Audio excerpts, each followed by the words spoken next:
Provérbios 29, eu vou fazer a leitura do verso 1 ao 27, todo o capítulo. Os irmãos acompanhem com atenção. Diz assim a palavra de Deus: O homem que muitas vezes, repreendido, endurece a cerviz, será quebrantado de repente, sem que haja cura. Quando se multiplicam os justos, o povo se alegra. Quando, porém, domina o perverso, o povo suspira. O homem que ama a sabedoria alegra seu pai, mas o companheiro de prostitutas desperdiça os bens. O rei justo sustém a terra, mas o amigo de impostos a transtorna. O homem que lisonjeia a seu próximo arma-lhe uma rede aos passos. Na transgressão do homem mau há laço, mas o justo canta e se regozija. Informa-se o justo da causa dos pobres, mas o perverso de nada disso quer saber. Os homens escarnecedores alvoroçam a cidade, mas os sábios desviam a ira. Se o homem sábio discute com o insensato, quer este se encolerize, quer se ria, não haverá fim. Os sanguinários aborrecem o íntegro, ao passo que, quanto aos retos, procuram tirar-lhes a vida. O insensato expande toda a sua ira, mas o sábio, afinal, lhe a reprime. Se o governador dá atenção a palavras mentirosas, virão a ser perversos todos os seus servos.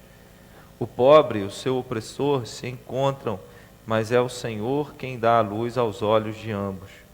O rei que julga os pobres com equidade firmará o seu trono para sempre. A vara e a disciplina dão sabedoria, mas a criança entregue a si mesma vem a envergonhar a sua mãe. Quando os perversos se multiplicam, multiplicam-se as transgressões, mas os justos verão a ruína deles. Corrige teu filho e te dará descanso, dará delícias à tua alma. Não havendo profecia, o povo se corrompe, mas o que guarda a lei, esse é feliz. O servo não se emendará com palavras, porque ainda que entenda, não obedecerá. Tens visto um homem precipitado nas suas palavras? Maior esperança há para o insensato do que para ele. Se alguém amimar o escravo desde a infância, por fim, ele quererá ser filho. O iracundo levanta contendas e o furioso multiplica as transgressões. A soberba do homem o abaterá, mas o humilde de espírito obterá honra. O que tem parte com o ladrão aborrece a própria alma, ouve as maldições e nada denuncia.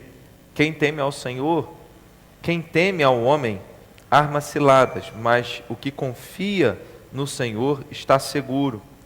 Muitos buscam o favor daquele que governa, mas para o homem a justiça vem do Senhor. Para o justo, o iníquo é abominação, e o reto no seu caminho é abominação ao perverso. Que Deus nos abençoe na meditação da sua palavra, né? Os irmãos já perceberam que minha voz não está boa, né, por causa da tosse. Talvez isso tenha um ponto positivo para alguns, que eu devo falar menos essa noite, né? Talvez eu não consiga fazer 1 hora de estudo, mas vamos lá.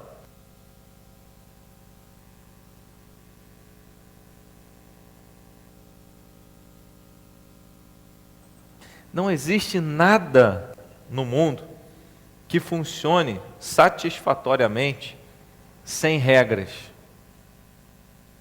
Qual a importância das regras na nossa vida, na sociedade? Andar justamente conforme a lei.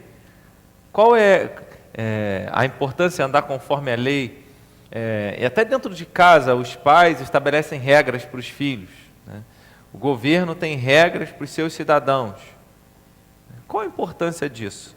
De ter regras? Ou ter regras não é importante? Obrigado.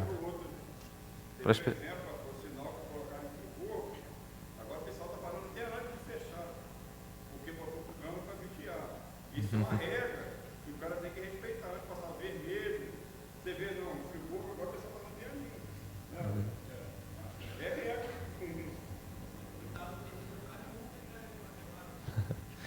Tudo na nossa vida, tudo que a gente vai fazer, onde quer que você esteja, no seu trabalho, na igreja, como cidadão, dentro de casa, tudo tem regra.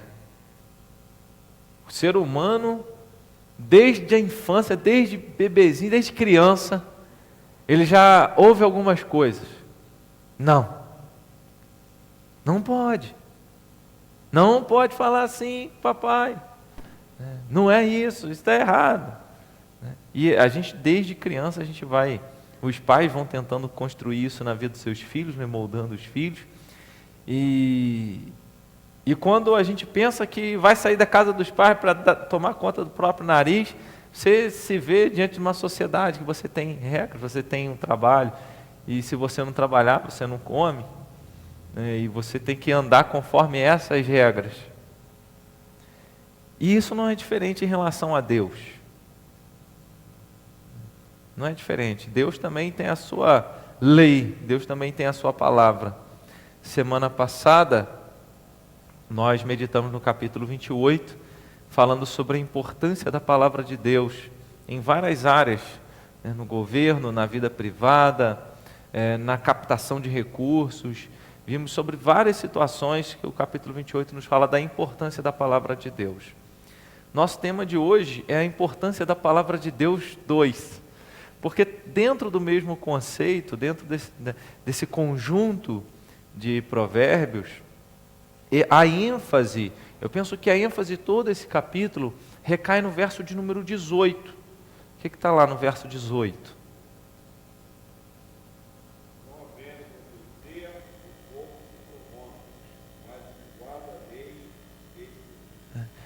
Quando não há profecia, quando não há palavra, quando não há orientação, quando não há voz, quando não há lei, o povo se perde. É necessário que haja uma voz, que haja uma palavra, que haja uma orientação. E a gente percebe nesse capítulo a importância dessa voz, a importância dessa orientação, ainda que alguns não vão segui-la, outros irão segui-la. Existe uma distinção, uma diferença, quem segue, quem não segue, isso na vida prática. E o que esse capítulo vai mostrar para nós quando a ênfase... por que eu tomei esse versículo como colocando a ênfase nessa mensagem do capítulo 29? Porque você percebe esses dois grupos no capítulo 29, que são os dois grupos que aparecem em todo o livro de Provérbios. O grupo dos insensatos e o grupo dos sábios. E aqui, de uma forma bem específica, se você olhar o verso de número 3, depois o verso de número 17, e o verso 15, verso 17, ele está usando uma linguagem que é o filho que é sábio, o filho que escuta a orientação dos pais, isso traz bênção dentro da própria casa. Ele está voltando à temática lá do início do livro. Nos primeiros capítulos do livro, ele estava sempre falando, filho meu, filho meu. E todas as vezes que nós encontramos essa expressão em algum capítulo do livro de Provérbios, ele está trazendo de volta a importância. Ele cita exemplos. Olha, se você viver dessa maneira, você vai sofrer as consequências assim e tais. Se você viver dessa outra maneira, orientado pela sabedoria divina, você vai experimentar uma outra situação, outras circunstâncias. É necessário então que você siga essa voz. E aqui mais uma vez ele dá exemplos do que acontece com aqueles que não seguem a sabedoria, que não seguem o conselho dos pais, que não seguem a orientação de Deus, as regras de Deus, a lei de Deus. E mostra o que acontece com aquele que segue a orientação do Senhor.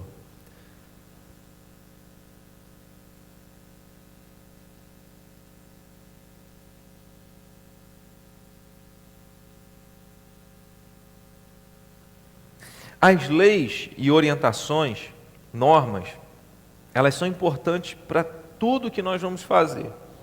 Elas são a diferença, pode significar a diferença entre vida e morte, entre vida eterna e morte eterna.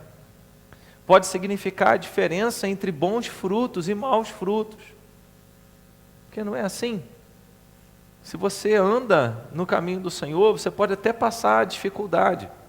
Eclesiastes, Salomão em Eclesiastes, ele ensina, olha, existem justos que sofrem as consequências da obra dos maus. E existem maus que experimentam as consequências das obras dos justos. É aquela história, eu estou passando por algo que não foi o que eu plantei. E é possível que em alguns momentos o justo colha e sofra no lugar do perverso. E o perverso experimente as boas consequências das ações dos justos. Salomão fala isso. Mas a regra geral, isso é exceção. É exceção. Mas a regra geral é que quando você anda no caminho de Deus, você vai experimentar as consequências boas de se andar no caminho do Senhor. E aí, qual a importância disso hoje para nós? Nos nossos dias, existem muitas pessoas que acreditam em Deus, que acreditam que Deus é amor, e interpretam toda a Bíblia nesse aspecto somente. Então, aquela famosa frase que a gente lembra, né? É escolher um texto para pretexto. Você tem um versículo, você diz, isso aqui é muito bom. Isso aqui já não serve para mim, porque isso aí era para coisa lá do passado. Então a gente encontra hoje um povo, uma sociedade, pessoas de uma forma geral, religiosas, vamos usar esse termo, religiosas de uma forma generalizada, que elas vão selecionar da palavra de Deus, da Bíblia, somente aquilo que lhes convém. E aí eu não estou servindo ao Deus da palavra, a palavra de Deus, eu estou criando uma outra palavra, que se harmoniza ou que se equaliza ao meu estilo de vida. Então, quando eu estou vivendo, quando eu estou andando no caminho que a Bíblia diz assim, é errado, eu vou usar um outro versículo bíblico, dizer assim, não, e está dizendo ali na Bíblia, está dizendo na Bíblia, olha, faça por onde que eu vou te ajudar. E aí, muitas vezes as pessoas usam só esse jargão, está na Bíblia, sem ter estudado, sem saber se realmente está na palavra.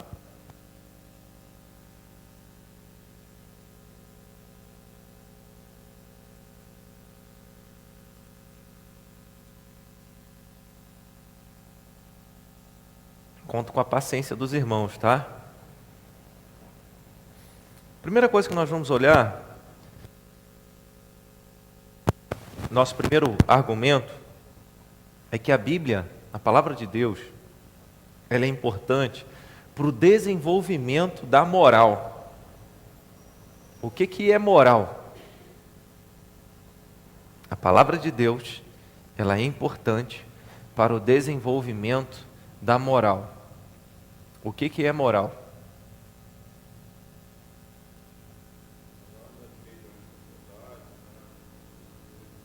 Andar direito diante da sociedade, é o respeito. Mais o quê?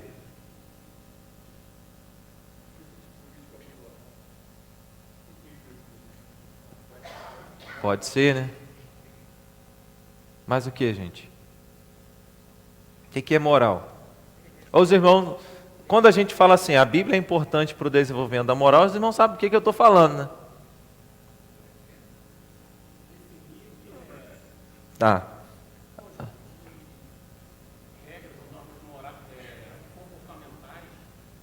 Isso aí.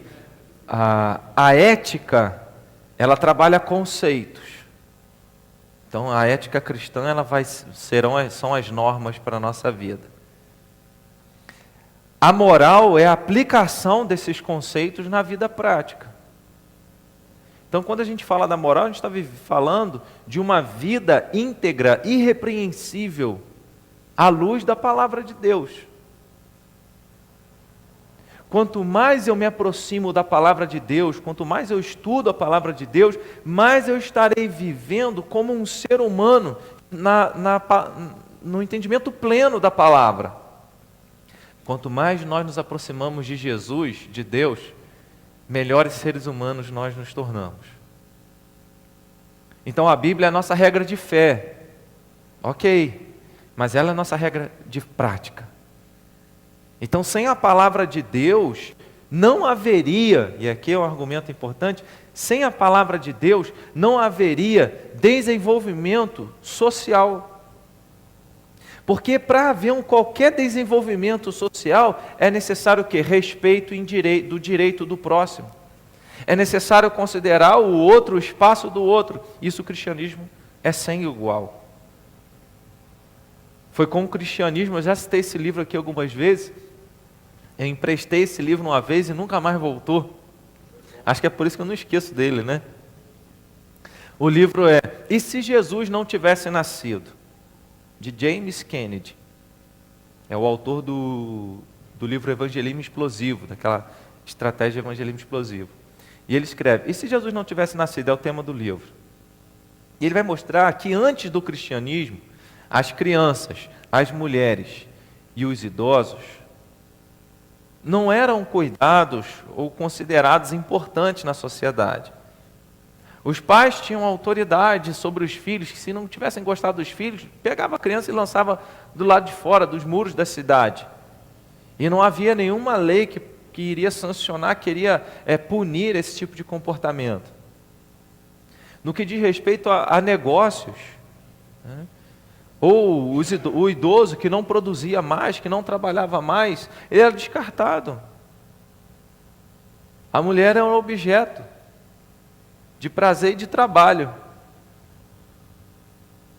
E aí o cristianismo ele veio valorizar o órfão, a viúva, os pequeninos.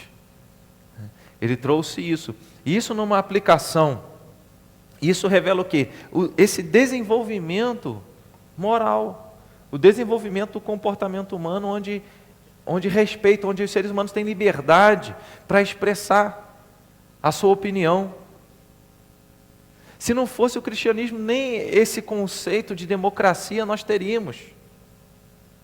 É importante entender isso, quando você faz os estudos sobre esse desenvolvimento moral, sobre a reforma protestante, a gente chega a essa conclusão, que o cristianismo, ele abriu as portas para a ciência, e a ciência hoje, não toda a ciência, né?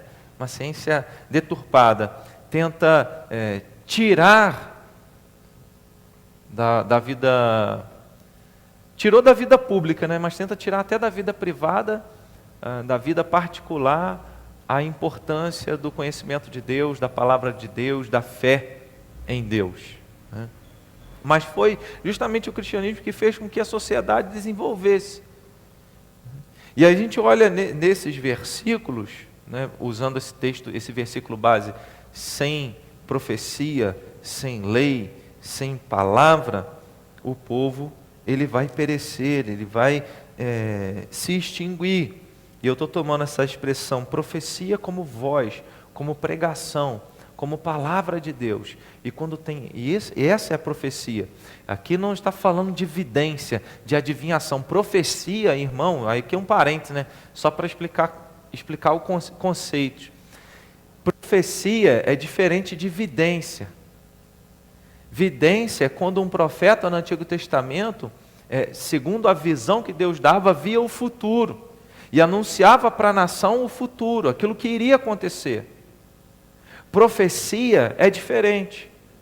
O profeta era aquele que, tendo a palavra de Deus consigo, ele olhava para a vida do povo, via o que estava de errado, onde o povo estava pecando, e ele apontava o pecado do povo, dizia, você está errado nisso, você precisa se arrepender. Era a voz de Deus chamando as pessoas ao arrependimento e mostrando o caminho certo. Isso que é ser profeta, isso que é profecia. Porque muita gente hoje confunde a profecia como se fosse alguém que fosse revelar alguma coisa. Mas no entendimento bíblico não é assim. É claro que alguns profetas do Antigo Testamento, eles tinham essas duas características, de vidência e de profecia. Mas não é necessariamente uma necessidade no profeta ter vidência, né? Então, é a voz que vai anunciar, que vai apontar o caminho que precisa ser percorrido.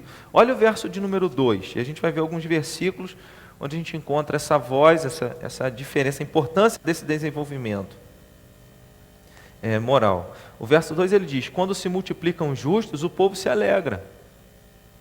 Quando, porém, domina o perverso, o povo suspira. O justo é alguém que segue a palavra de Deus em Provérbios, e onde tem a palavra, há prosperidade, há alegria. Então aqui eu estou usando esse termo: o povo se alegra com a presença dos justos, entendendo que o canal para isso é a obediência à palavra de Deus. Essa é a importância. Quando tem palavra, quando tem a orientação da palavra, há crescimento. Porque muitos lugares, porque muitas pessoas não conseguem se sentir contentes e satisfeitas com o que têm, como Paulo escreve em Filipenses capítulo número 4. Porque muitas pregações hoje, muitas vozes hoje, as profecias hoje, dizem respeito a questões materiais, a dinheiro. E não com respeito à vontade de Deus. Como se Deus estivesse interessado no seu enriquecimento material. E Deus não quer nada com isso. Ele pode até fazer isso, mas Ele não tem interesse nisso. Pode fazer com uns, mas não vai. Se tem uma coisa que Jesus falou, que nós sempre teríamos os pobres ao nosso lado. Sempre vai haver essa diferença de recurso financeiro. Mas ele está mostrando que o mais importante é quando há um justo, e isso tem reflexo na vida do povo. A alegria. Alegria, contentamento. Não é ter uma vida isenta de lutas e dificuldades, mas é ter uma vida satisfeita. O verso 16 também tem a ver com esse verso 2. O verso 16 ele diz: quando os perversos se multiplicam, multiplicam-se as transgressões, mas os justos verão a ruína deles. Então é o mesmo sentido aí do verso de número 2. A gente volta ao verso 3. O homem que ama a sabedoria alegra seu pai. Olha o mesmo resultado, né? Você tem, quando a justiça, quando alguém segue a palavra de Deus, a alegria, o contentamento, ele alcança a sociedade, o povo se alegra. Verso 2. Alcança também a vida privada, alcança a família, alcança o lar. Quando o filho é sábio, o pai se alegra. E aí você lê lá o verso 15 e 16, verso 15 e 16 a gente já leu? Verso 15, ele diz: a vara e a disciplina dão sabedoria, mas a criança entregue a si mesma vem envergonhar sua mãe. Se uma criança é corrigida, uma criança segue a palavra, a mãe irá se alegrar. Estou usando apenas o termo aqui, a função, né? Pai, mãe e filho. É o que a gente encontra no verso 2, 3, 15 e 16. Onde revela para nós, nos ensina a respeito dessa edificação de contentamento dentro da casa por causa da palavra de Deus. É uma receita mágica? Não, é porque alguém está tentando seguir em todo o tempo a Bíblia. Alegria no lar só vem, ou alegria na sociedade, só vem quando se há um compromisso com a palavra de Deus. Sem esse compromisso com a palavra de Deus, o povo se perde, porque cada vez mais a humanidade parece mergulhar se afundar num poço de pecado, de indiferença, porque cada vez mais a palavra de Deus ela é descartada.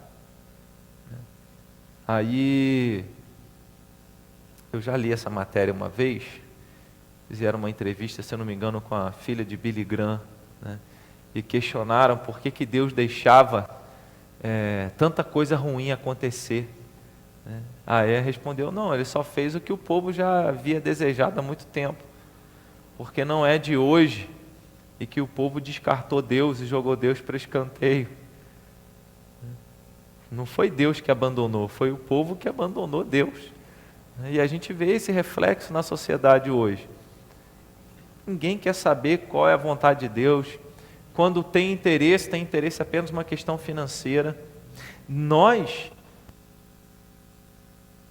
embora isso não deva servir para vaidade nossa, mas isso que a gente tem hoje aqui, esse grupo aqui, um grupo bom que nós temos hoje aqui, estudando a palavra, isso é raro. Isso é milagre. Porque ninguém força de expressão, né? Muitas pessoas hoje não estão interessadas em aquilo que Deus quer para elas. O que Deus quer ensinar. Não querem aprender com Deus. E aí é aquilo que as pessoas vão colocando de uma forma geral. Olha só o verso 4. Volta o tema do verso 2, que é a questão da sociedade, né? Agora focando na figura do rei. Verso 4, o rei justo sustém a terra, mas o amigo de impostos a transtorna.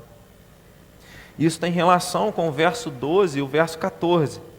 O verso 12, ele não fala do rei, mas fala do governador. Ele diz, se o governador dá atenção a palavras mentirosas, virão a ser perversos todos os seus servos. Aqui é o contrário, né? Porque enquanto no verso de número 2, enquanto alguém está governando, e o verso 4, né? Enquanto alguém está governando à luz da palavra de Deus e o povo desfruta dessas bênçãos, quando alguém se deixa levar por um governante, se deixa levar pela mentira, o povo sofre também. Por isso é papel nosso orar pelos governantes, ou para que Deus nos dê governos justos, né? Governos em que sejam instrumentos da sua justiça, da sua vontade. Por isso a igreja deve orar. O verso 14 também diz, o rei que julga os pobres com equidade firmará o seu trono para sempre. Então a gente vê de um lado um governo que é dirigido pela palavra de Deus, e quando não há a palavra de Deus, o povo se perde. Eu estou querendo mostrar com isso, voltando ao tema, a importância da palavra de Deus para o desenvolvimento da moral, para o desenvolvimento de um comportamento que seja irrepreensível à luz da palavra de Deus, que seja correto. Não são todos os caminhos que conduzem a Deus.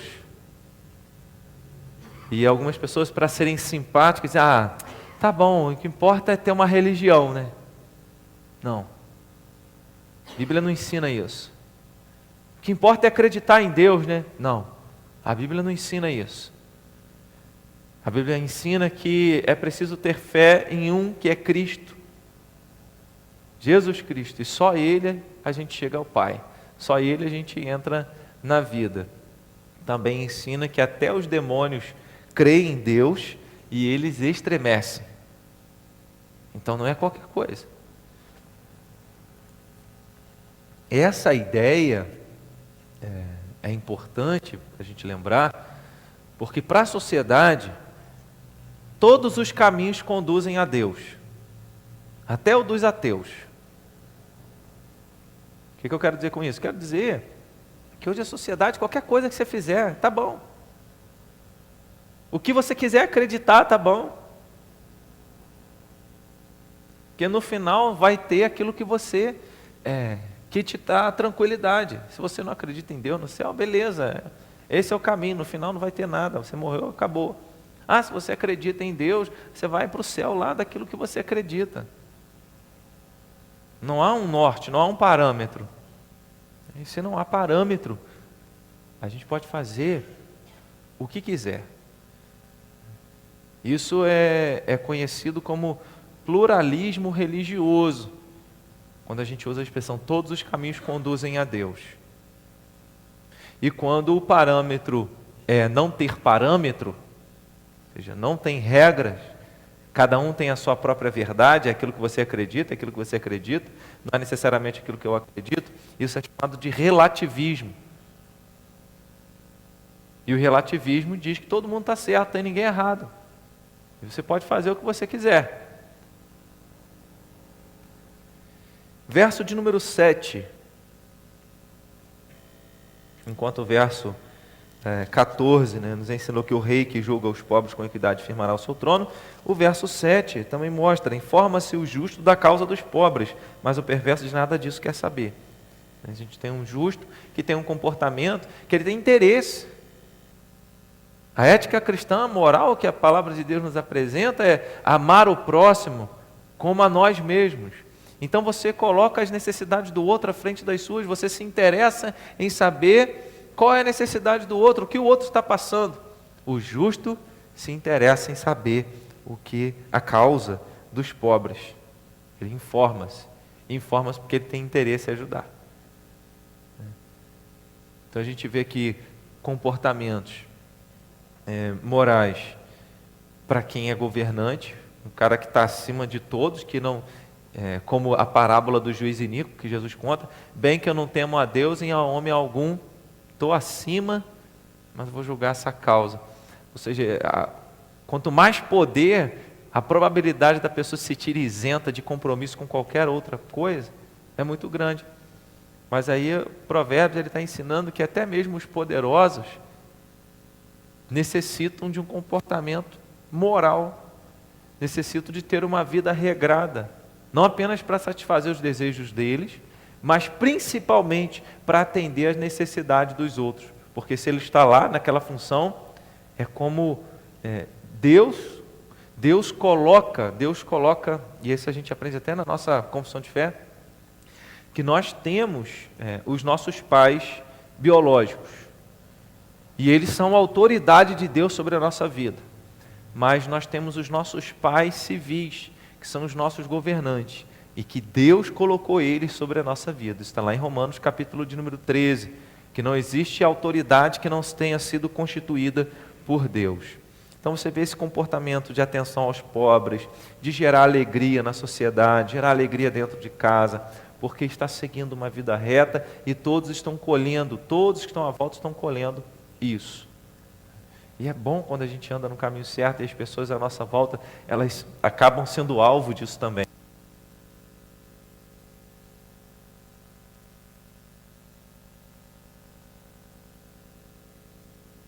Estou lembrando aqui de 1 Coríntios capítulo 7, quando o apóstolo Paulo ele diz que a esposa incrédula é santificada no convívio do marido crente.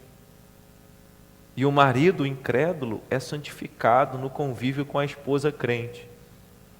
Isso mostra que algumas pessoas que não temem a Deus como você e eu, que não têm um compromisso com a palavra de Deus como você e eu, podem ser abençoados, vamos dizer assim, como que por tabela. Por causa da nossa vida, por causa do nosso comportamento. O verso 8 e o verso 11, verso 8, diz: os homens escarnecedores alvoroçam a cidade, mas os sábios desviam a ira. Aqui a ideia de que os sábios eles promovem a paz. Enquanto tem gente querendo arrumar confusão, discussão, quem é de Deus é pacificador. Jesus fala isso no Sermão da Montanha: bem-aventurados os pacificadores. Então quem é de Deus promove a paz. Aí eu quero ler agora, abra comigo, o Salmo 119, verso 1. Alguém leia, por favor. Salmo 119, verso 1.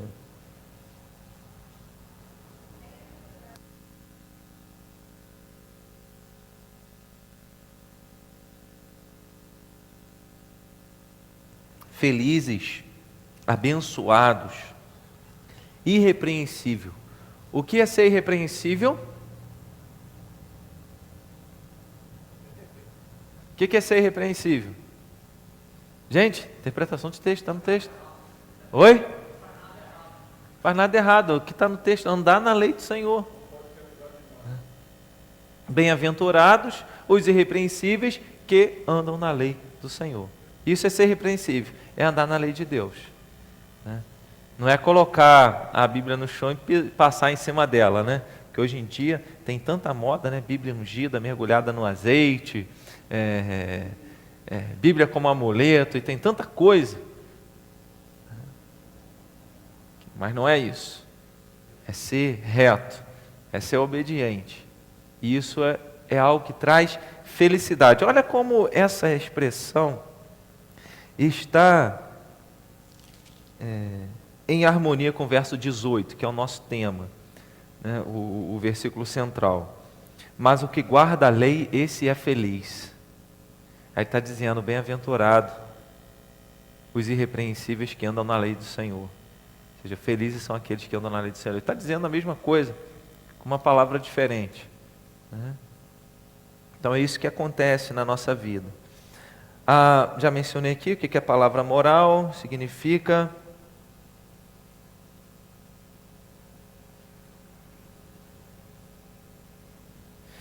qual é a importância de a gente ter um estudo como esse? Não é apenas a gente fazer uma distinção entre os crentes que estão dando bom testemunho e mau testemunho. Mas antes de tudo, é olhar para nós mesmos. Jesus ele diz, olha, como é que você vai tirar o cisco que está no olho do teu irmão se você não repara na trave que está no teu olho? Então tira primeiro, trata primeiro a sua vida. Então antes de tudo, porque a nossa tendência, quando a gente olha padrões, né? Não, tem a palavra, tem aqueles que não seguem, tem crente que dá bom testemunho, tem crente que dá mau testemunho. A nossa tendência é sempre olhar para o outro e não olhar para o nosso comportamento. E a gente precisa vigiar o nosso comportamento também, né? Para que nós estejamos atentos com respeito à nossa vida prática, para que não sejamos fariseus. O que é ser fariseu?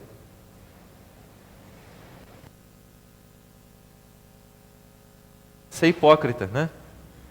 Tá lá na igreja, participa da Santa Ceia, não falta um culto, eu não perco um culto, não perco um estudo bíblico, mas aí tem um monte de comportamento que foge à palavra de Deus, né? A gente vai falar dos comportamentos desse daqui a pouco. Falam uma coisa, mostram-se de outra maneira. Jesus fala sobre esse tipo de comportamento em Mateus 23, verso 3, eu vou ler. Fazei e guardai, pois, tudo quanto eles vos disserem, falando dos fariseus. Mateus 23, 3. Fazei e guardai, pois, tudo quanto eles vos disserem, porém não os imiteis nas suas obras, porque dizem e não fazem. Existem ainda aqueles que parecem ter uma lepra mental, estão tão insensíveis, suas mentes estão tão cauterizadas que você fala, diz o que é certo, eles não mudam de postura. Eles dizem, não, você está certo, mas a pessoa não sai do lugar. Então, a gente hoje vive na contra... A gente hoje não, o crente, o Filho de Deus sempre viveu na contramão do mundo. Não adianta a gente imaginar que os tempos hoje são mais difíceis do que os tempos de Ló, lá em Sodoma e Gomorra. Porque não são.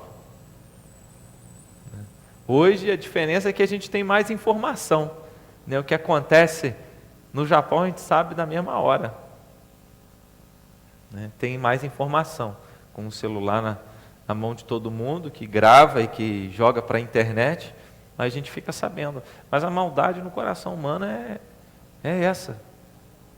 E a gente caminha na contramão do mundo, buscando esse caminho correto, sermos irrepreensíveis.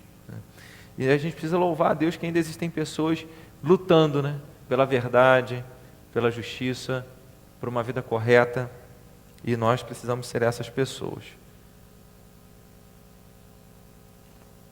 Jesus ele usa uma palavra que até onde vai essa moral, até onde vai esse comportamento? Somente dentro da igreja? Jesus, alguém uma vez perguntou a ele, Senhor, mestre, é correto pagar imposto a César? Aí Jesus pergunta, qual desenho que está na moeda? Aí ele diz, de César. Então dá a César o que é de César e dê a Deus o que é de Deus. O Jesus está dizendo isso, ele está falando que nós temos que ter um comportamento irrepreensível, tanto na sociedade quanto na igreja e na sociedade, dentro e fora da igreja. A gente não tem que ter papéis, nós temos que viver o papel de cristão onde quer que nós estejamos.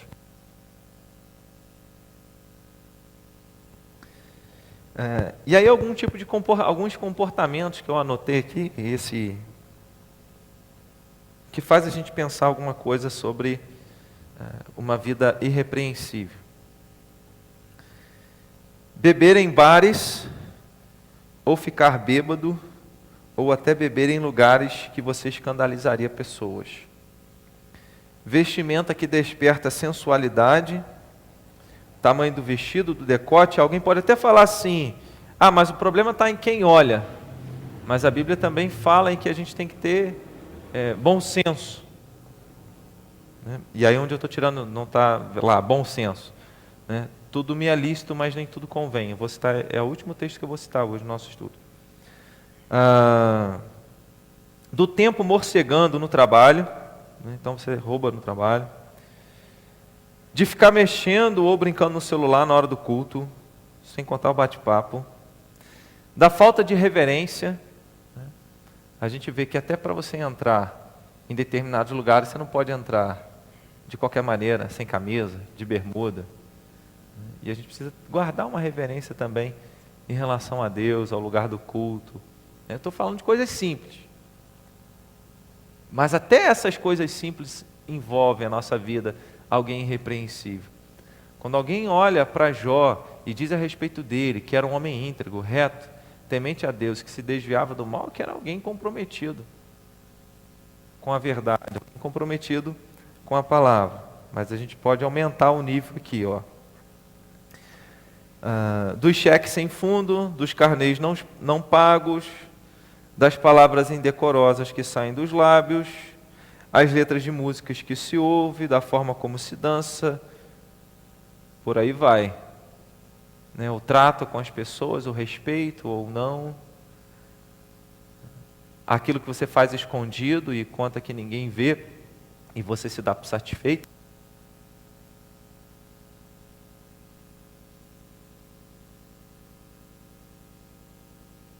Então, quando eu digo que a Bíblia é a nossa regra de prática, é todo o comportamento, tudo que você faz. A gente vive hoje, acredito que sempre houve, né? Mas a gente acaba tratando isso com mais vezes. Eu mencionei na minha última palavra, no encontro de casais, no sábado passado, né? Eu falei sobre isso, falei sobre perdão, mas mencionei um aspecto que nós encontramos, um problema, uma deficiência que nós encontramos em lares evangélicos, chamado pornografia. É um grande problema, isso aí é algo, é um vício, é um câncer, é uma doença que tem arrebentado, estragado, destruído, e se há algum outro adjetivo ruim, os lares.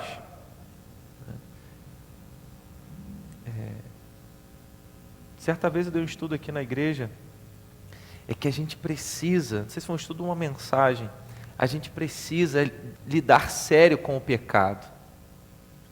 É aprender a chamar pecado de pecado e pedir a Deus que nós precisamos ter nojo do pecado. E somente quando a gente considera a palavra de Deus como infalível, como verdade, e entendendo que nós temos uma inclinação para aquilo que é contrário à vontade de Deus, e que a gente vai ter alguma condição de fazer aquilo que é certo. Porque enquanto a gente engana a gente mesmo, nos satisfazendo com participação nos cultos, e achando que isso nos isenta, ou como se nos desse uma bonificação, para a gente pecar e manter aqueles pecados que a gente não se incomoda. Eu acho interessante, quando eu leio o livro a história dos reis, né, de Israel, os reis de Judá,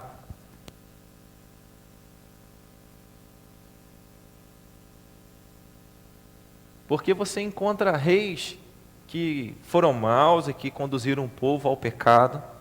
Você encontra reis bons, como o rei Ezequias, como o rei Josias, em que nós lemos lá, foram reis que conduziram o povo, que renovaram a aliança, mas aí tem uma conjunção adversativa que diz lá, contudo, todas essas expressões. Porque tanto o rei Ezequias e o rei Josias se registra lá que não houve rei igual a eles, que se convertesse de todo o coração, que buscasse a Deus, que levasse o povo a buscar o Senhor.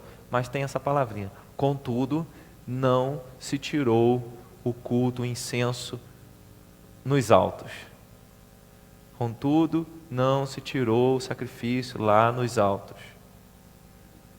O povo ainda acendia incenso ou sacrificava nos altos, nas montanhas. Isso era um pecado que o povo tinha. E que nem mesmo os reis mais piedosos conseguiram extirpar da vida prática do povo. Isso me chama a atenção, porque para ter uma vida santa não é fácil. E a gente só começa a ter uma vida santa quando a gente pega, não é apontando o irmão e falando do adultério, enchendo a boca para falar de adultério, enchendo a boca para falar do homossexual, ou melhor dizendo, do homossexualismo.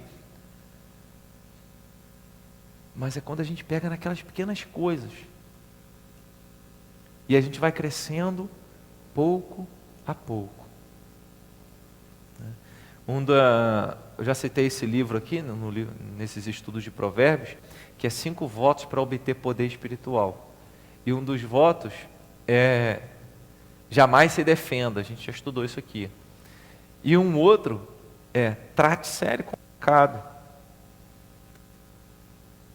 Não acha que é porque isso todo mundo faz, porque não tem nada a ver, porque ninguém vai pegar, porque ninguém vê. Não há crescimento se não houver alguém justo que olha para a palavra de Deus e diz: olha, eu não posso tropeçar em nada. Como Paulo escreve para Timóteo, fala que maneja bem a palavra da verdade. E isso não é fácil. Não é fácil. O salmista diz que quem anda na lei de Deus é irrepreensível e é feliz. Estou voltando ao Salmo 119, verso 1. Paulo chega a dizer que não teria conhecido o pecado se a lei não dissesse o que é pecado. Lá em Romanos 7,7 ele fala isso. Romanos capítulo 7, verso 7. Pois eu não teria conhecido, não matarás ou não adulterarás, se a lei não tivesse dito isso. Não faça isso. Por isso as regras nos ajudam a desenvolver a nossa moral, um comportamento regrado, que mais se aproxima de Jesus. Quando a gente lê Romanos, capítulo 8, o verso de número 29, verso 30, ele vai nos ensinar lá que o objetivo de Deus, aquele que nos conheceu de antemão, nos justificou, nos glorificou para que fôssemos conforme a imagem do seu Filho. É a mesma coisa que Paulo fala em outro lugar, ele fala em Efésios 5:1 e fala em 1 Coríntios 11:1, quando diz: sejam meus imitadores como eu sou de Cristo. Até que nós cheguemos à imagem de Jesus. A gente não vai alcançar aqui nessa terra, mas a gente precisa viver como se fosse possível. Jesus, ele fala no Sermão da Montanha: sejam vocês perfeitos, como perfeito é vosso Pai Celeste. Então, sem a palavra de Deus, não há transformação de comportamento, não há desenvolvimento, não há mudança do ruim, do pecado para a santidade, do impuro, do ímpio para a pureza. Não vai haver. Então vem uma pergunta nesse primeiro ponto: o quão próximo da palavra de Deus você tem andado? Será que você pede a Deus, não apenas para ouvir a palavra, mas para te capacitar e tornar você sensível a cada momento para praticar essa palavra? Jesus, ele fala, olha, aquele que é prudente é aquele que ouve e pratica. Ele diz: o que me ama é o que guarda os meus mandamentos. Então a gente precisa refletir sobre isso. A outra importância da palavra de Deus, além do desenvolvimento da moral, de uma vida comportamental regrada, irrepreensível, a palavra de Deus é importante para a aplicação da disciplina. E aí, voltando ao o verso 18, que é a palavra profecia. A palavra profecia, como eu falei, é alguém que olhava o pecado do povo e anunciava e apontava e dizia: olha, vocês estão errados nisso. É exortação. É ser exortado, é ser corrigido. E uma das características do homem sábio, ou do filho sábio, melhor dizendo, para Provérbios, melhor falar filho sábio, do filho sábio em Provérbios, é alguém que ele ouviu a repreensão do pai, abaixou a cabeça e falou assim: sim, Senhor. Não é alguém que retrucou, não é alguém que deu um motivo, uma explicação, porque geralmente é assim: se alguém fala para você, vou usar comigo, né? Se alguém fala para mim: Diego, você errou nisso, nisso, nisso, aí eu vou falar assim: mas Eu fiz isso por causa disso, disso, disso. Eu pensei que fosse assim, assim, assim, assim. O que eu estou fazendo? Tentando me justificar. E na maioria das vezes, quando alguém aponta um erro, ou a gente fala, que bom se aquele irmãozinho estivesse na igreja hoje. Vou até mandar um zap para ele. Ó, fulano, assiste lá no YouTube a mensagem de ontem, porque eu acho que foi tudo para você. Mas a gente precisa, antes de tudo, olhar e entender, olha, eu não tenho que me defender. Se eu estou errado, isso é difícil, porque o nosso ego tem uma resistência quanto a isso. Né? Alguém chega e diz, ó, você está errado nisso, você fez isso errado. E não é fácil. Incomoda. Né? E às vezes a gente fica até sem saber o que fazer. Quando alguém diz, olha, você errou nisso, você errou naquilo, o que eu vou fazer? Próximo passo. Eu não posso voltar atrás, em algumas situações a gente pode voltar atrás e corrigir, mas outras situações não tem como a gente voltar atrás. Aí o que a gente tem que fazer? Quando você errou, alguém te exortou, você entendeu que errou, não tem como você voltar atrás para consertar. O que você faz? Oi? Não erra dali para frente, né? É o que muda de atitude, como Jesus falou. É o que Jesus fala, vai e não peques mais. Você pode ter errado até aqui, mas agora, você entendeu? Então não erra de novo. O verso 15 é o verso base para a gente entender esse aspecto da disciplina. A vara e a disciplina dão sabedoria, mas a criança entregue a si mesma vem envergonhar sua mãe. Irmãos, um grande problema que nós encontramos nos nossos dias. Esse movimento aí de ideologia de gênero. Vou pegar o que me veio agora, nem tinha notado isso. E isso até alguns pais já fazem, né? Não, eu vou criar o meu filho neutro. Nem menino e nem menina. Não vou comprar coisa verde, ou vou botar azul e rosa. E deu até um bafafá danado isso, né? Do azul e do rosa. Mas a cor não é relevante. A cor não é relevante. Mas é como você cria. E aí hoje alguns têm a ideia assim, não, deixa que quando ele crescer ele vai resolver o que ele quer ser. Se ele vai querer ser heterossexual ou homossexual. Agora, se isso tem valido para algumas pessoas, para algumas famílias, para alguns lares, e realmente pode acabar acontecendo, uma pessoa chega, não, eu quero ser hétero, não, agora eu quero ser homossexual. Isso vale para todas as outras coisas da nossa vida.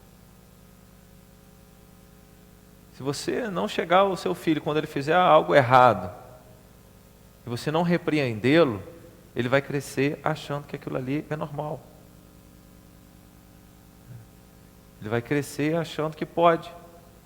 Até que a vida possa criar alguma barreira para ele, e ele não consiga fazer aquilo e vai criar transtornos psicológicos a respeito disso, porque não recebeu o limite.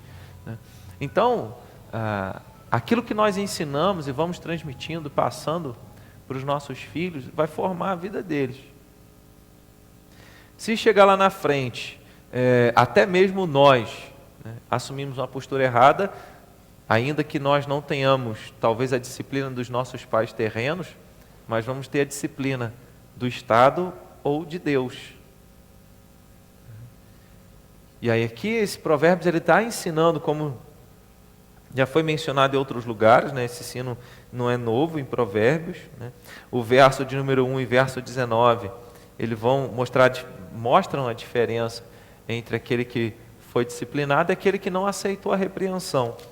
Olha o verso 1. O homem que muitas vezes repreendido endurece a serviço, ou seja, o cara é repreendido, mas ele não arreda o pé, permanece no erro, será quebrantado de repente sem que haja cura, ou seja, ele vai sofrer as consequências e não vai ter volta. quem é repreendido, exortado, disciplinado e não toma tenência, né? É assim? Toma tenência, menino, né? Não vai ter jeito. Verso 19. O servo não se emendará com palavras, porque ainda que entenda, não obedecerá. Aqui é alguém que está andando no caminho da insensatez, né? Usa a linguagem servo. Então esse versículo 19, verso 1, contrastam com o verso de número 15. A importância da vara, a importância da disciplina. Aí você encontra psicólogos que vão falar, não pode bater, porque pode criar algum transtorno, pode ir além da medida, tem que conversar. Aí você vem outros e diz, não, tem que, até tal idade é uma palmada, é assim, é não sei o quê. Então, cada hora um fala uma coisa. O mais importante é que nós lembremos a necessidade da disciplina. Bater sem disciplina não leva a lugar algum. Porque Deus, quando corrigia o seu povo, disciplinava o seu povo, mandava o povo para o deserto, mandava o povo pagar lá 40 anos debaixo do jugo de um rei, né, de um outro povo. O povo sofria, mas sabia por que estava acontecendo aquilo. Então a disciplina, ela precisa, se há punição ou não, a disciplina ela precisa ver com, não subestima o entendimento da criança, não subestima o entendimento do outro, embora ele mencione que o servo ainda, que aquele que é o insensato, ainda que ele entenda, ele não vai obedecer, porque ele é contumaz, ele é endurecido. Mas quem é filho não é assim. Quem é filho ouve a repreensão e na aplicação da disciplina precisa ser dito do porquê a disciplina está acontecendo, né? Do motivo, do erro, o apontamento do erro. Quando o filho é corrigido, ele recebe sabedoria. Aí entra o verso 3 e o verso 17. Verso 3 que eu já mencionei, o homem que ama a sabedoria alegra seu pai. Foi alguém que foi corrigido, alguém que foi disciplinado. E aí se tornou alguém sábio. Verso 17. Corrige o teu filho e te dará descanso, dará delícias à tua alma. Então fala sobre a disciplina, a importância da disciplina. Então hoje em dia todo mundo tem que fazer o que quiser, é quase que uma anarquia, né? Não tem regras, a regra é não ter regras. Faça o que quiser. E a gente vê que não é assim. É necessário regra, é necessário lei. Sem orientação, o povo perece. Sem a palavra de Deus, ficaríamos perdidos na maneira como poderíamos aplicar ou como aplicaríamos a disciplina. Qual o objetivo da disciplina? Qual o objetivo da disciplina? Disciplinar. Vamos lá, mais alguém? Amolar bem a faca. Ensinar a pessoa a andar no caminho correto. Qual o objetivo da disciplina?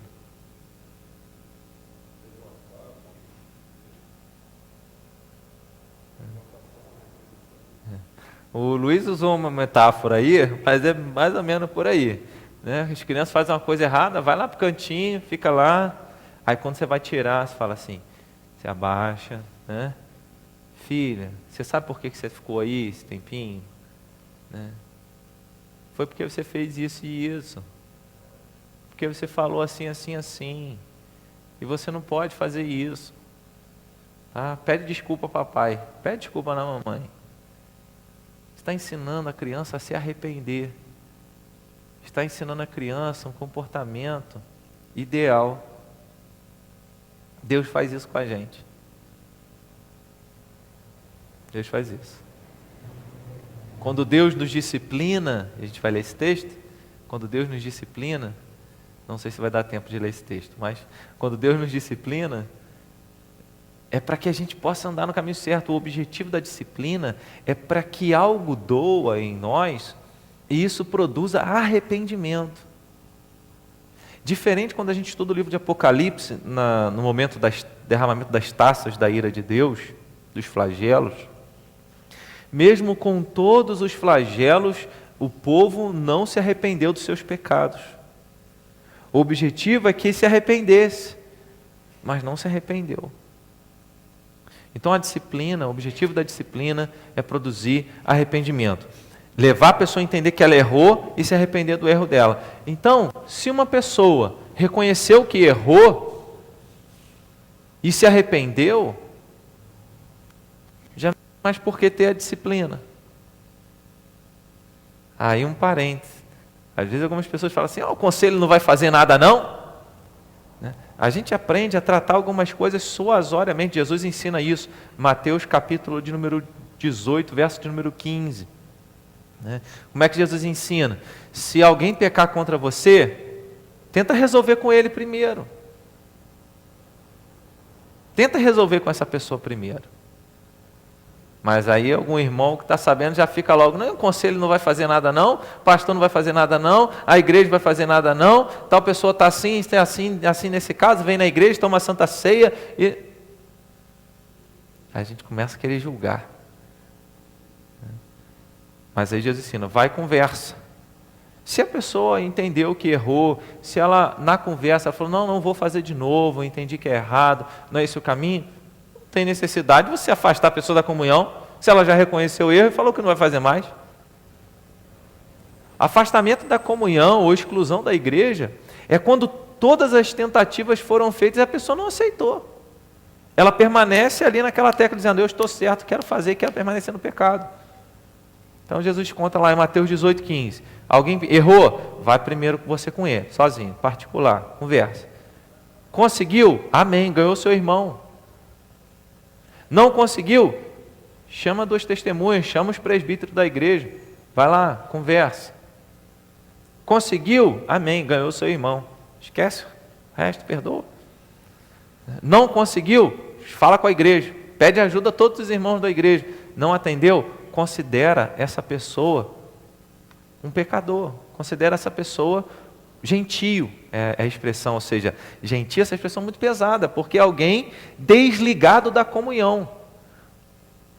Porque ao não aceitar a disciplina, não se submeter e não se arrepender e não querer o caminho correto, essa pessoa abdicou da sua própria fé. Então trata ela, por isso que em alguns casos se exclui da comunhão. Desculpa, irmãos. Alguns casos exclui da comunhão. Então esse é o parâmetro que Jesus nos ensina para a disciplina. Provérbios 6, verso 23, ele diz, porque o mandamento é lâmpada e a instrução luz, e as repreensões da disciplina são o caminho da vida. As repreensões da disciplina são o caminho da vida. Jó 5,17 diz, bem-aventurado é o homem a quem Deus disciplina, não desprezes, pois, a disciplina do Todo-Poderoso. Feliz é você se você está sendo disciplinado. Hebreus 12, verso 11 ao 13. Toda disciplina com efeito no momento não parece ser motivo de alegria, mas de tristeza. Eu chorava quando minha mãe pegava o cinto, né? Mas hoje, olhando para trás, falo, não, tinha que ser daquele jeito, para colocar o garoto na linha. Então ele diz, toda disciplina com efeito no momento não parece ser motivo de alegria, mas de tristeza.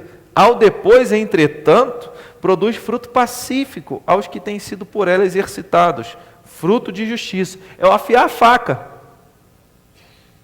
É quando a nossa vida chega à imagem de Cristo através da disciplina, através da correção, da repreensão, da exortação. Por isso, restabelecei as mãos decaídas, se você errou, e os joelhos trôpegos, e fazei caminhos retos para os pés. Ou seja, ele termina nesse contexto da disciplina, e fala, olha, se você errou, restabelecer as mãos decaídas e os joelhos trôpegos e fazer um caminho reto para os pés. Provérbios 15, 32 diz que o que rejeita a disciplina menospreza a sua própria alma, porque a disciplina, aquele que se submete, produz arrependimento que traz vida. Essa é a ideia. A linguagem de Provérbios Ela nos lembra disso, né? Nós lemos lá sobre árvore e vida, né? Ou árvore de vida, mostrando que o caminho da obediência leva à vida. No nosso entendimento, sabemos que, como pecadores, a gente não consegue obedecer e nem conquistar a salvação pela nossa obediência, porque nós somos falhos e erramos, por causa da obediência de Cristo. Mas uma vez que eu entendo que Ele morreu no meu lugar, eu devo expressar essa salvação, essa nova vida que eu tenho. Então, a nossa obediência é para expressar quem nós somos, que nós somos de Deus, que nós somos de Jesus. Então, a disciplina visa acertar os nossos passos. Em último lugar, eu quero usar o verso 11. Verso 11. O insensato expande toda a sua ira, mas o sábio, afinal, lhe a reprime. Vários versículos aqui, nesse capítulo, ele fala da postura do insensato, fala da postura do sábio, do ímpio e do justo, do mal e do bom. Está fazendo um contraste. Esse contraste aparece por quê? Por causa da palavra de Deus. Se não for a palavra de Deus, não vai haver diferença nenhuma entre o sábio e o insensato. Por isso a Bíblia é importante, porque ela nos distingue. Assim como o batismo e a profissão de fé nos separa do mundo e nos faz igreja, a obediência à palavra de Deus nos separa do mal e nos faz pessoas retas. E é esse o caminho, aquilo que separa. A importância da palavra é que separa, a obediência à palavra separa o insensato do sábio. Ele vai mencionar várias coisas. Eu vou ler aqui para a gente caminhar um pouquinho mais rápido. Enquanto os ímpios, insensatos, são bajuladores, como diz no verso 5, e maus, como diz no verso 23 e 24, e rixosos, gostam de discussões, como diz no verso 9, nunca estão satisfeitos, como diz o verso de número 21, né, a questão do mimar lá o servo, né? Se alguém a mimar o escravo, desde a infância, por fim ele quererá ser seu filho. Tem gente que não está satisfeito. Precipitados no falar, verso 20 e 22. Enquanto a gente tem os ímpios desses lados. Os justos, embora perseguidos, como no verso 10, são sábios e têm a sua confiança no Senhor e aguardam a justiça do Senhor, verso 25 ao verso 27. Então, esses versículos eles mostram a diferença, a distinção entre quem é do Senhor e quem não é do Senhor. Quem está vivendo de acordo com a palavra, quem não está vivendo de acordo com a palavra. A gente encontra no livro de Atos expressões a respeito de testemunhos, a respeito de Cornélio, que era um homem piedoso, que dava esmolas, e encontramos o testemunho a respeito de Timóteo, que mesmo sendo filho de um pai grego, mas de uma mãe judia, crente, a sociedade dava bom testemunho dele. Então, que nós sejamos pessoas que tenhamos bom testemunho, porque assim, embora o mundo e a sociedade andem num caminho errado e contrário à palavra de Deus, até aquele que não é crente sabe distinguir um crente de um não crente. Até aquele que não teme a Deus sabe distinguir quando alguém anda no caminho de Deus de alguém que não anda.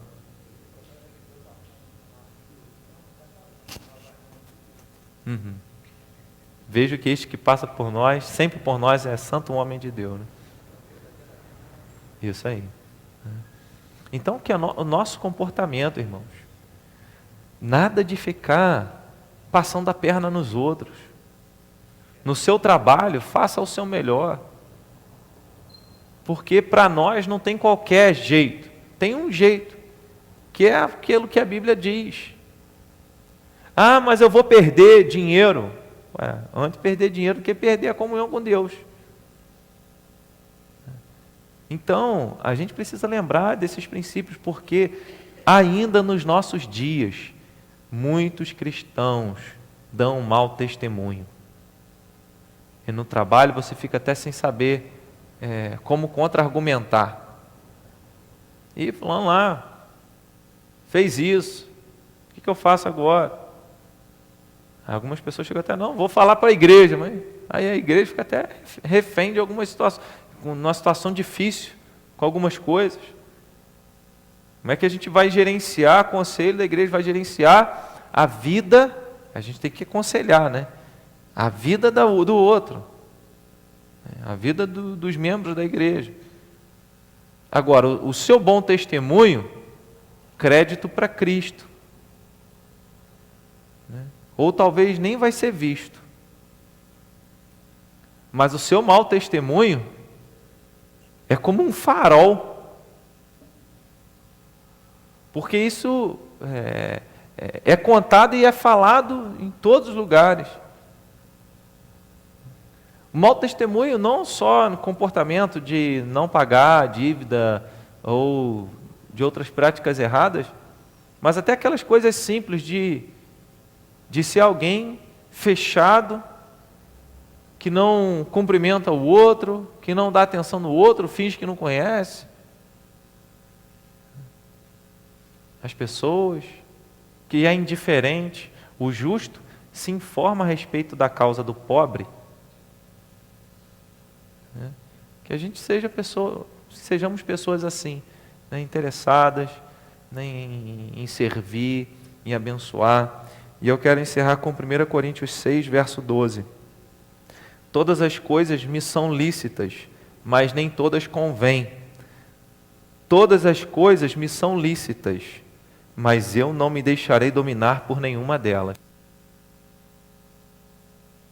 Geralmente as pessoas citam só a primeira parte do versículo. Tudo me é lícito, mas nem tudo convém. Então, pode ser que às vezes eu faça alguma coisa. Mas ele está dizendo, ele completa dizendo, eu não vou me deixar dominar por nenhuma dessas coisas. Tudo aquilo que é errado. Se lê Colossenses, a gente encontra isso. Se alguma virtude há, se algum louvor existe, tudo que é de boa fama, seja isso que ocupe o vosso pensamento. Essa é a importância da palavra de Deus para nós. Então, que você não seja dominado pela voz do seu tempo. Você não seja dominado pela voz do mundo, pela voz da mídia, pela voz do relativismo, não tem nada a ver. Mas que você seja dirigido pela voz de Deus, pela palavra de Deus. É a única através da qual há desenvolvimento na moral humana. É a única que pode nos exortar e nos colocar no caminho certo. É a única que nos distingue daqueles que são maus. Então aqui o resuminho dos nossos 3 pontos do nosso estudo hoje. Alguém quer fazer alguma pergunta, alguma colocação?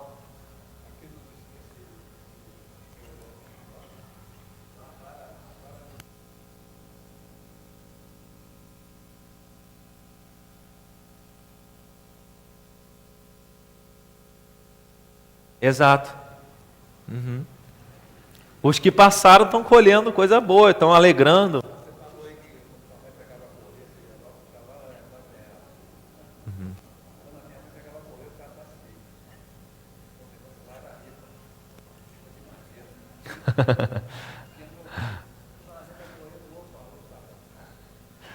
Mais alguém, irmãos? Fazendo a versão atualizada, falando que a mãe e o pai que deixam faz toda a vontade dos filhos, eles passam vergonha. Porque nem tudo você vai poder fazer. Uhum. Ele falou que me dá, não me dá nada. A promessa não.